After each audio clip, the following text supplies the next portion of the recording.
इस कहानी के लेखक हैं पंचम प्रकाश।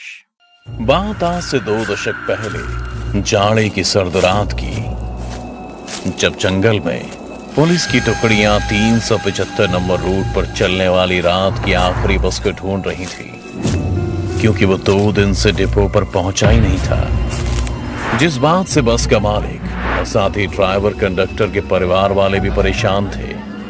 ड्राइवर की बीवी बार बार ये इल्जाम लगा रही थी कि हो ना हो वो लेडी कंडक्टर ही उसके पति को लेकर कहीं गायब हो गई होगी, क्योंकि उसे अपने ड्राइवर पति का अपने ही बस के लेडी कंडक्टर के साथ अफेयर चलने का शक हो रहा था। वहीं दूसरी तरफ इन सभी फिजूल बातों से हटकर लेडी कंडक्टर के परिवार को एक चिंता सता रही थी कि कहीं उन्हें कुछ हुआ तो नहीं। फिर आखिर में इन सभी चीजों का पुलिस को एक ही उपाय दिखा कि उस बस को ढूंढ लिया जाए, ताकि सारी परेशानी ही दूर हो जाए। इसलिए वो सभी जहां से बस गायब हुई थी उसके पास वाले जंगल में छानबीन करने लगे। उस रात का सुरूर अपने जोर पर था। जंगल में हर तरफ धुंध ही धुंध फैली हुई थी और सभी लोग जंगल में उस बस ड्राइवर और कंडक्टर को आवाज दे रहे थे। कांस्टेबल सोहन भी ड्राइवर की तलाश करते करते अपनी टीम से काफी आगे निकल चुका था। फिर जैसे ही उसने अपने कदम बढ़ाए, उसका पूरा शरीर कांप गया। डर के मारे उसकी सांस फूलने लगी। फिर उसने ध्यान दिया कि उसके मोबाइल का कॉलिंग वाइब्रेशन पर है। घर का कॉल देखते ही उसने कॉल उठा लिया। पापा, आप घर कब आओगे? आज मेरा बर्थडे है और आप आज भी लेट। बस बेटा, अभी निकल ही रहा हूं। सोहन ने इतना ही कहा कि उसे ऐसा लगा पीछे से निकलकर नीचे की ओर भागा। उसे देखने के लिए सोहन ने जैसे ही अपने पांव आगे बढ़ाए, वो फिसलते हुए सीधे नीचे की ओर जाने लगा। सोहन की तेज आवाज इस गश्त को लीड करने वाले ऑफिसर कबीर के कान में जा पहुंची और उसने चीखते हुए सभी से कहा, सभी सावधानी से सोहन की आवाज की तरफ बढ़ो, लगता है कुछ हुआ है। कबीर का ऑर्डर सुनते ही सभी ऐसे सावधान हुए कि जंगल में सन्नाटा और भी बढ़ गया। किसी के हाथ में पिस्तौल थी तो किसी के हाथ में लाठी, और वो सभी ढलान से होते हुए सोहन के पास पहुंच गए, जिसका पूरा शरीर वहां गिरे एक पेड़ की टहनी के आर पार हो गया। इससे पहले कि कबीर उससे कुछ पूछ पाता, उसने दूसरी तरफ उंगली से इशारा करते हुए अपना दम तोड़ दिया।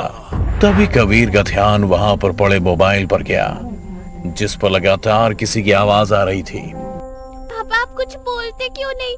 ऐसे चुप क्यों हो गए? आप आ रहे हैं ना? मेरे सभी दोस्त इंतजार कर रहे। कब आओगे आप पापा? कॉल पर आ रही सोहन की नन्ही से बच्ची की आवाज सुनकर कबीर का दिल पसीज गया था। अब उसे समझ नहीं आ रहा था कि वो उस बच्ची को कैसे समझाए कि अब उसके पापा कभी घर नहीं आएंगे। कबीर के लिए कुछ भी कहना मुश्किल था, पर उसने हिम्मत बांधते हुए कहा, बेटा, अभी तुम्हारे पापा बहुत इंपॉर्टेंट काम कर रहे हैं, आप केक काट लो, पापा आ जाएंगे। ओके अंकल, पर आप पापा को जल्दी भेज देना, मैं उनके गिफ्ट का इंतजार कर रही हूँ। इतना कहते ही सोहन की बेटी कॉल काट देती है और कबीर गुस्से में कहता है, बस को छोड़ो और आसपास ध्यान से देखो, कौन है जिसने सोहन का ये हाल किया है। कबीर ने अभी इतना कहा ही था कि इतने में उनकी टीम से एक कांस्टेबल ऐसे औंधे मुंह गिरा जैसे किसी ने उसके पांव को पीछे खींच लिया हो और घसीटे हुए झाड़ियों से होते हुए कहीं ले जा रहा हो। कबीर समेत सभी उसको बचाने के लिए उसके पीछे पीछे दौड़ पड़े और वो तेजी से उस पार जाकर किसी बड़ी चीज से टकरा गए, जिससे इतनी तेज आवाज हुई कि रात में भी चिड़िए और चमगादड़ों का झुंड उनके सिर पर मंडराने लगा। लेकिन उस घने अंधेरे में उन्हें कुछ भी नहीं दिख रहा था, पर वो इतना समझ पा रहे थे कि अब घने जंगल में नहीं बल्कि वो किसी खुली जगह पर है, क्योंकि आसपास धुंध ज्यादा थी और ठंडी बहती बयारें और भी तेज हो चुकी थी।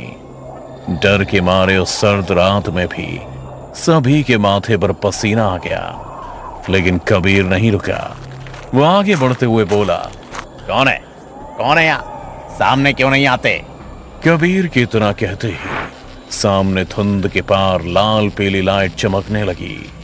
लाइट देख कबीर ने तुरंत ही अपनी पिस्तौल निकाल ली और एक एक कदम फूंक कर आगे बढ़ने लगा। धुंध के उस पार निकलते ही कबीर की नजर सीधे उस कांस्टेबल पर पड़ी जिसे किसी ने झाड़ियों के पार खींच लिया था। तभी उसने ध्यान दिया कि वो कांस्टेबल एक बस पर टिका हुआ बेहोश है और अचानक से लाल पीली रोशनी भी इसी बस के आगे पीछे की लाइट से आ रही है। नंबर मिलाने पर पता चला कि वही बस है जिसकी उन्हें तलाश थी। रूट नंबर 375 की वो आखिरी बस। कबीर अपने साथ बचे बाकी लोगों को इशारा करता है कि चेक करे कि कोई आसपास